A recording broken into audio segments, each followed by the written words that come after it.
Good morning, guys. Good morning. Officially, we go 1-2 on picks yesterday. I thought the Sharks were really going to keep it a lot closer. I thought Detroit was going to keep it a lot closer. Only team that came through was the Panthers, man. That's the only one that came through, but that's yesterday. It is what it is. We move on to the next day. And today we got a 7-game card. I'll be honest, I don't have any official picks right now, guys. I just don't. I'm going to go through every game as best as I can with the 10 minutes that I have. And I'll give you guys some good leans. I'll give you guys my best thoughts. But officially, I just don't have anything. There's not anything I really like. This board is kind of wacky. All the lines are kind of wacky. But let's get right into it. We got the Carolina Hurricanes heading over to New York. The only way I would play this is New York money line. It's the only way. It's just simply a play on the number. Nothing else.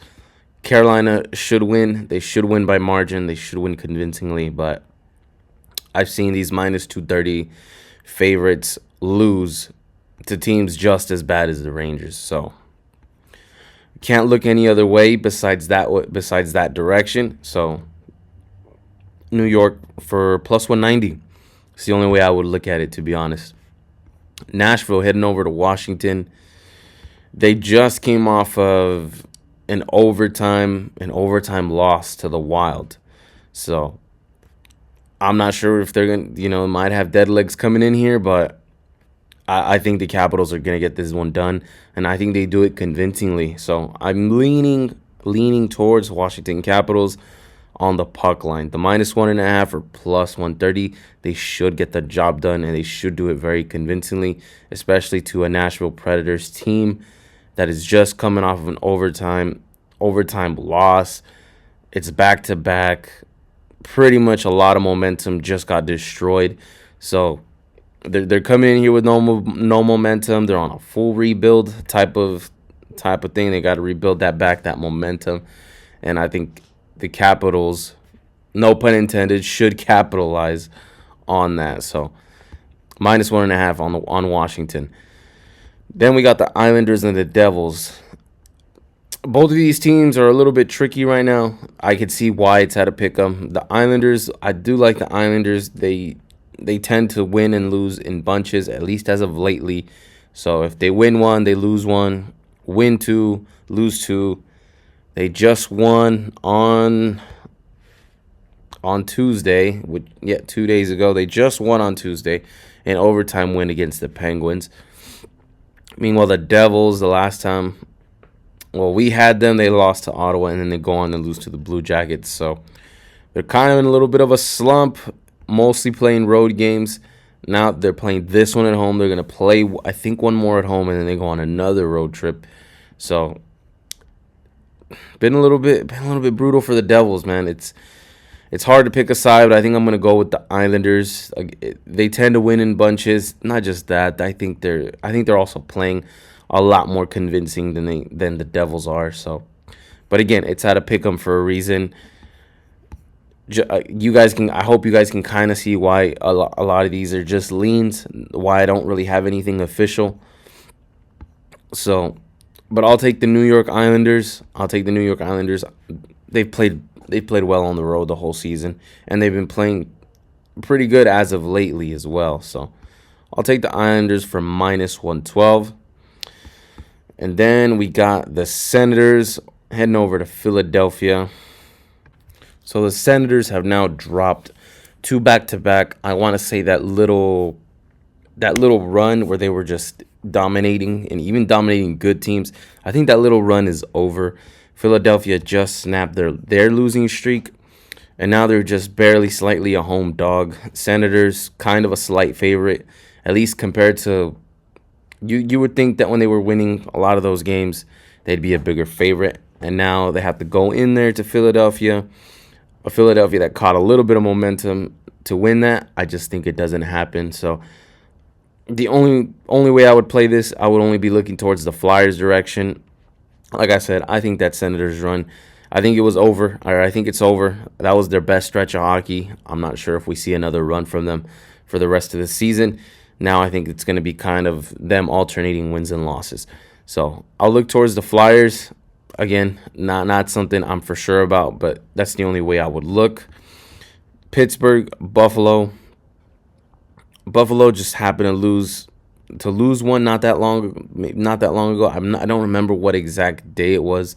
I want to say it was probably on Monday or Tuesday, something like that. Maybe even Sunday. They lost recently. That's all I can remember off the top of my head. Pittsburgh also kind of been dropping some games.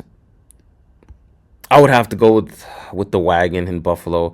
I faded Buffalo too many times and it's burned me too many times. So this is the game I probably want the least action on.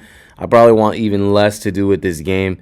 The only way I would look towards is Buffalo. But again, very wacky board for me, guys. Not something I'm in love with.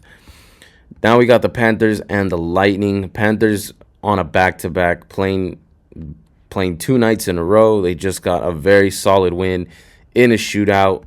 Love to see it. We were on Florida last night. So we obviously loved Florida. Tampa Bay been winning games, been winning a lot of games, man. Really good team. Came back and beat Boston.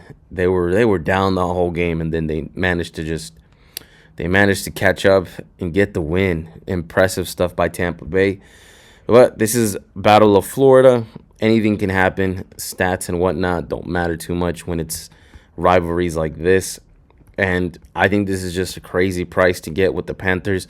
But legitimately, I think the right side to be on in games like this, because I don't think Florida's just going to lay down, man. I don't think they're just going to lay down and accept it. I think Florida plus 1.5 is the right way to play this type of matchup, especially Florida being on a back-to-back. I'm not sure how confident I am in them to get the win, but I think they can keep things close. So I would play Florida plus 1.5. And now the Kings and Golden Knights, the last game of the night. Kings just took a horrible loss to the Seattle Kraken. Vegas beat Vancouver very convincingly. Didn't break a sweat. Nothing to worry about that whole game. Kings were trying to come back, but it just didn't work out, man. Seattle just played way better last night, and I was disappointed in what I saw in the Kings, to be honest. I was that close to wanting to play the Kings, and I'm glad I didn't. But now, in this game, I think all the values on the Kings. The Kings have been road warriors the whole season anyway. At the very least, it is going to be a close game. I don't think Vegas is going to beat the Kings by margin. I think when it's all said and done, we probably see a score something like 4-3 Vegas. But if I had to play something, I will probably play the Kings. The only games I'm really, really wanting to play is this Panthers plus 1.5, that Capitals minus 1.5, and maybe the LA Kings. That's the only ones I really think I'm playing, but I'll be honest with you, I don't really love anything on this board. I don't know why. I should, but there's not much I really like, guys, so I'm going to have to leave it at just leans. So hopefully you guys make some money. I really don't think I'm going to bet anything, though.